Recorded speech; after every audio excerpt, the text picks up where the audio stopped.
자, 여러분 안녕하세요. 울산 언어심리운동센터의 신승호 원장입니다. 자, 오늘은 첫째 시간으로서 심리운동이란 무엇인가부터 시작해서 심리운동에 궁금하셨던 점들에 대해서 잠깐 이야기 나눠보도록 하겠습니다. 심리운동이란 무엇이고 언제부터 시작했고 한국에는 또 어떻게 발달이 되었는지 심리운동의 역사에 대해서 잠깐 살펴보도록 하겠습니다.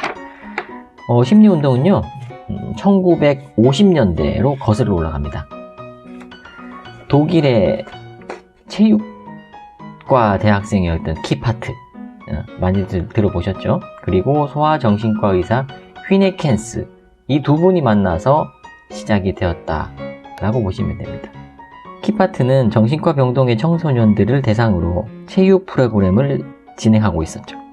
정신과 병동의 청소년들을 대상으로 체육 프로그램을 진행하면서 반복되는 활동들에 흥미를 잃어가고 심리적인 어려움을 가진 아이들이 신체적으로도 어려움을 보이는 것을 관찰하게 됐죠.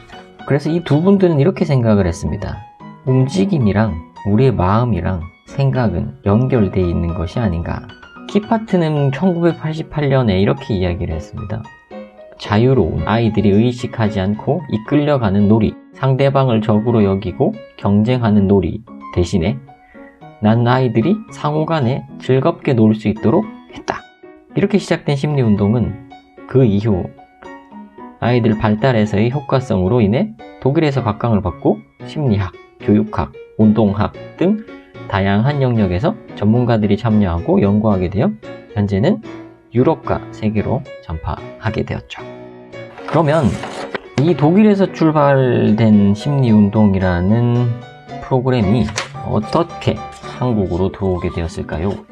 1993년으로 거슬러 올라갑니다. 1993년 서울장애인종합복지관에 그때 당시에 관장 수녀님 김명순 삐에타스 수녀님이 독일 현지로 날아갑니다. 독일 창시자 키파트 교수, 협회장 틸로 교수도 만나게 됩니다. 그렇게 해서 한국의 심리운동을 보급하게 되는데 4년이 지난 1997년 서울장애인종합복지관에 리포츠 센터 내의 심리운동실을 한국 최초로 개관하고 시작하게 됩니다. 2년 뒤인 1999년 키파트 선생이 한국으로 직접 와서 강의도 하게 됩니다. 이듬해인 2000년도 독일 심리운동협회와 연계해서 한국의 심리운동사가 양성되기 시작합니다. 심리운동의 가장 큰 컨셉은 몸과 마음은 떨어져 있지 않다. 우리의 마음과 정서는 몸, 즉 신체와 연결되어 있다. 그런 이야기도 있죠. 건강한 신체에 건강한 정신이 깃든다. Sound mind, sound body. 한 문장으로 요약하면 심리운동은 움직임, 운동을 매개로 사람의 운동 기능뿐만 아니라 심리적, 인지적, 언어적 발달과 사회적 발달에 이르는 전인적 발달을 지원하고 개선하고자 하는 것이다. 그런데 니네는 언어적으로도 좋고 인지도 좋고 사회성 발달에도 다 좋다, 좋은 것만 다 갖다 붙인 라고 질문하시는 분들도 종종 계시긴 해요. 저는 아이들의 정상 발달이 등산을 하는 것과 같다라는 표현들을 자주 하는데요.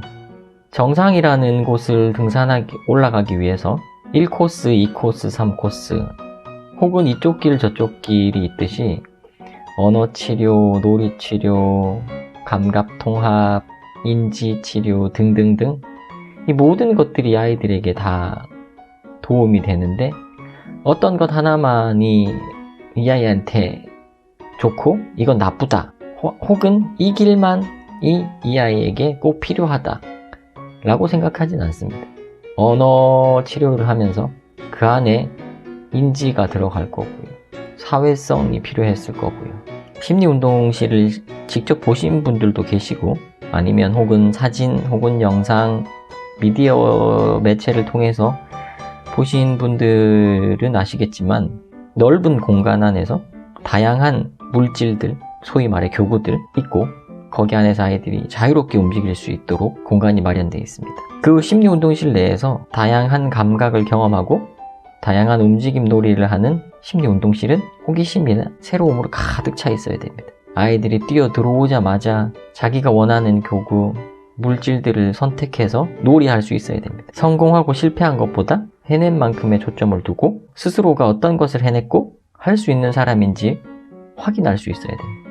지시하고 지적하고 제재하지 않는 공간에 대한 경험은 아이들이 자유롭게 숨쉬고 선택하고 결정을 할 수 있다는 새로운 경험을 하게 합니다. 이런 경험 속에서 아이들은 더 활발해지고 스스로를 모두 발산하고 더 창의적으로 생각하고 자신감을 가지게 됩니다. 한국의 심리운동을 소개하셨던 김병순 삐에따스 수녀님의 말씀을 인용하겠습니다. 우리 아이들에게 이보다 더 좋은 프로그램이 나올 수 있을까요? 자, 이제 우리 아이들에게 자신의 선택이 존중되고 스스로 결정할 수 있다는 경험을 하게 해주십시오. 심리운동 시간에 가장 중요한 점은 재밌어야 돼요. 그리고 틀리거나 잘못한 것은 절대 없습니다. 그리고 제가 심리운동 시간에서 가장 좋아하는 시간은 이완 시간입니다. 이완 시간. 아이들이 가장 힘들어하는 부분 중에 하나가 끊고 매짐을 잘 할 줄 모른다는 거죠. 놀이에서도 마찬가지입니다. 신나게 놀고 이제 그만 정리를 해야 되는 시간에도 불구하고 아니 5분만 아니 10분만 혹 때를 쓰는 경우들을 종종 보게 되죠. 놀이의 시작과 끝을 알려주는, 그리고 놀이를 정돈하고 자기를 돌아보고 쉼을 줄 수 있는 이완 시간, 그리고 오늘 활동 놀이에 대해서 이야기해보고 나눠보는, 자기 생각을 편하게 이야기해보는 시간.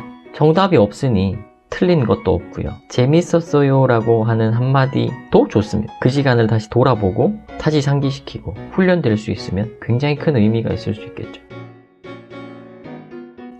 신창민 심리운동센터의 센터장이신 신창민 선생님이 쓰신 글을 같이 공유하고자 합니다. 심리운동이라 하면 많은 부모님들이 스포츠 활동이라는 생각을 먼저 하십니다. 독일어로 사이코모토릭, 즉 사이코와 모토릭, 심리와 움직임이라 번역되는 것이 더 맞을 것 같습니다. 최근에는 영, 유, 아동, 교육에 움직임의 중요성에 대해서 많이 부각되고 있습니다. 신체의 각 부위는 거기에 상응하는 뇌의 부분들이 존재하고 신체적인 움직임이 많고 세밀한 조절이 가능한 아동들은 뇌의 각 부위가 골고루 활성화되고 발달된다는 것이 알려졌기 때문입니다. 몸으로 배우는 것은 자신의 것으로 더 잘 소화할 수 있는 것과 같은 이치겠지요. 심리운동실에 오는 아이들은 공부를 하거나 배우러 오는 것이 아니라 놀기 위해서 옵니다. 뛰고, 달리고, 기고, 구르고, 미끄러져 내리고, 그네 타고 빠져나가고, 밀어내고, 끌어당기고, 기어오르고, 점프하고, 만들어내고, 소리내고, 소리치고, 그리고 쉬면서 자신을 시험해보고 도전해보면서 스스로를 발달시켜 나갑니다.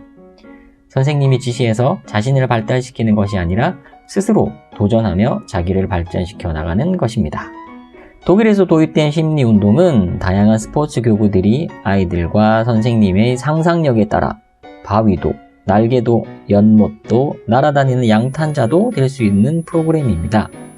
교구가 없더라도 심리운동이 가지고 있는 정신은 어느 곳에서나 펼쳐질 수 있습니다. 물건이 배달되어 온 상자는 자동차도, 아이 혼자만의 집도, 동굴도, 마술주머니도, 골대도 뭐든 상상하는 대로 될 수 있습니다. 움직인다는 것은 아이들이 음성 언어 이전에 자신을 표현하고 자신의 호기심을 채우고 도전과 탐험을 현실화하여 창의력과 상상력과 문제 해결 능력을 키워가는 과정입니다. 움직이는 것이 아이들에게 얼마나 중요한 작업인지를 인정하고 다양한 움직임을 시도하는 아이들을 기다려주고 아이에게 더 많은 움직임의 기회를 제공하고 새로운 도전에 대해 언제나 긍정적인 관심을 보여줄 수 있다면 우리 아이들은 부모님들이 기대하는 이상으로 자신을 더 발달시켜 나갈 겁니다.